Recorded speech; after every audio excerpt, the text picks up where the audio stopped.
جابرا بەڕێزەکانم ئەوەی کە من ئەمەوێ عەرزتانی بکەم ئەوەی کە ئەمەوێ لە خزمەتتانە بەیانی بکەم إن شاء الله تعالى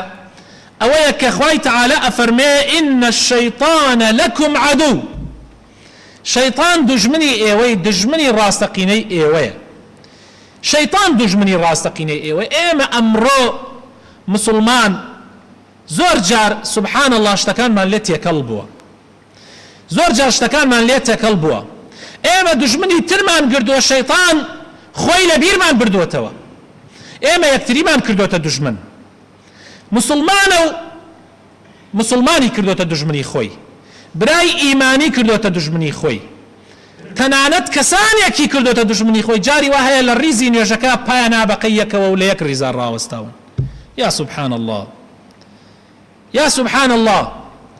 شەیطان چەند فێڵبازە و چەند بەتوانایە تەنانەت ئەهلی مزگەوت تەنانەت لە ناو مزگەوتێکا جاری وا هەیە شەیطان فیتنەی خۆی دروستەکات یەکتریمان لێ بۆتە دژمن مسلمانی نوێژگەر دژمنی مسلمانێکی نوێژگەرە مع العلم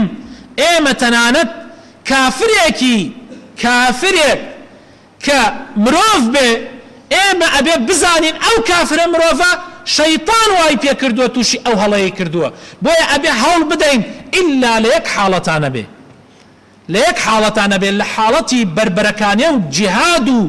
دژمنایەتیانە بێ ئەبێ ئێمە ئەو پڕی توندی بنوێنین بەرامبەر بە مرۆڤێکی وەکو خۆمان یان وەکو لە کاتی جێبەجێکردنی حدود و سنوورەکانی خوایە ئەوە مەوزوعێکی ترە ئەگینا حتا بەرامبەر بە کافریش ئێمە لە کاتی بانگەوازە لە کاتێکا غەیری جیهاد نابێ زۆر تند بین نابێ زۆر تند بین خوای تعالی فێرمان ئەکا ئەبێ زۆر نەرم بین چونکە ئەو مرۆڤە شەیطان هەڵی خەڵەتاندووە ئەگەر ئێمە هەوڵی لەگەڵا بدەین ئەیهێنینەوە ریزی ئیمانداران ئەیهێنینەوە ریزی دژمنانی شەیطان بەس شەیطان کردوێتێ دۆستی خۆی بۆیە خوای تعالی تأکید لەسەر ئەوە ئەکا ئەفەرمێ لا يستوي الحسنة والسيئة قد چاکەکردن وەکو خراپەکردن نییە ادفع بالتي هي أحسن تۆ دائما چاکە بکە قەت چاکە و خراپە وەکو یەک نییە بەڕێزانم قەت چاکە و خراپە وەکو یەک نییە ئەمە ئێمە خۆمان ئەخەڵەتێنین جاری وا هەیە ئەڵێ ئەو واکەگە ئەبێ منی شوا بکەم قەت چاکە و خراپە وەکو یەک نییە دائما تۆ چاکە ببەخشە دائما تۆ چاکە بکە فإذا الذي بينك وبينه عداوة أو كسيك شيطان توانيتي لبيني تو أوا عداوة دروسك وخوي لبيرتان بواتوا فإذا الذي بينك وبينه عداوة كأنه ولي حميم أو كسابية الدوستي نزيكي تو أجر راسكي أجر نيتت باكي توا أتواني دنسي شيطان بيدزي توا شيطان دزويتي بني آدم ونويكي آدم لويك نوي باوك آدم أبيتو هوي لشيطان بيدزي توا لشيطان لا داري كيتوا للريزي شيطان كان داري كيتوا إما برانبر كافر أبي وابين أي برانبر برايكي مسلمان من كلناو مزقوتايا لقل معنايا وكو إما الله لا إله إلا الله وكو إمرو لقبلأك وكو إما بينش فرزين يجكاني أداءك وكو إما بير لحلال وحرام أكاتوا آخر بچی بیانویک بچی پاساویک تو إعلانی دجمنایتی و إعلانی عداوتی لگلاکی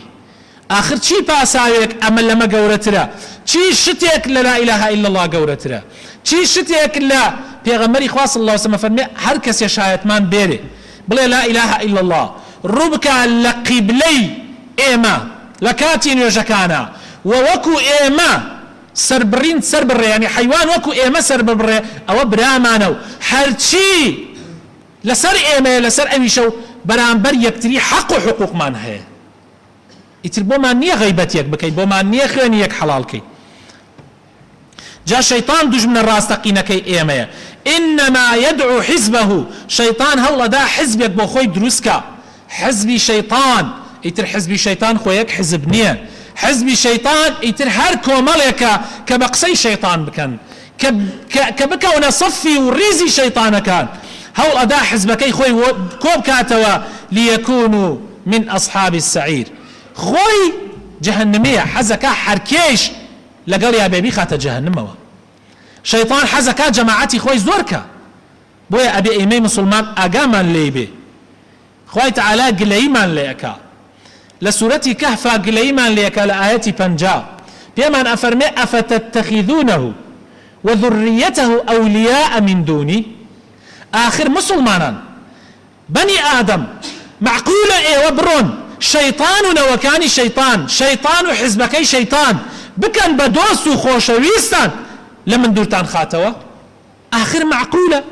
أتشيت عقلتان كشيطانك قراري دجمنايتي داوة حتى أو رجاء دنيا أو لقلتان دجمن بيو لقل خويا بتان باتنا أقري جهنموا معقولة إيه أو أكن بدوستو أو أكن أو نوكي أو أكن بدوستو خوشويسي خوتانو لمن دورتان خاتوا أفتتخذونه وذريته أولياء من دوني وهم لكم عدو أو دجمني راستقين كي إيوية بئس للظالمين بدلا براستي أو كسان استمكار وخرابترين هل بجاردني أو ظالمانتاني كاللجاتي خوا شيطان أكن بأولياء لجاتي مسلمان ذريتك شيطان أكن بأولياء أوانيك دور الأخوة أوانيك أوي خرابنا به أوان نايكن أوي تشاك به أوان ليدورن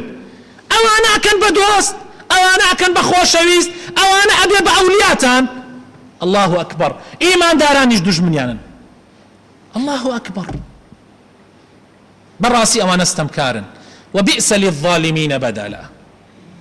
جا شيطان مكائدي هي شيطان فيلي هي براكانم أبي إما فيلكاني بزانين إما طلقكاني بزانين أو آية حديثاني لسر أو فيلو طلقانا هي بيزانين وبتوانين إن شاء الله بربرة خواني لبپارزين والرقاكاني خو پاراستن لفيلكاني شيطانيش بزانين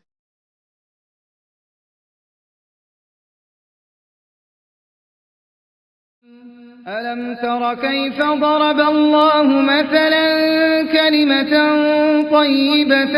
كشجرة طيبة أصلها ثابت وفرعها في السماء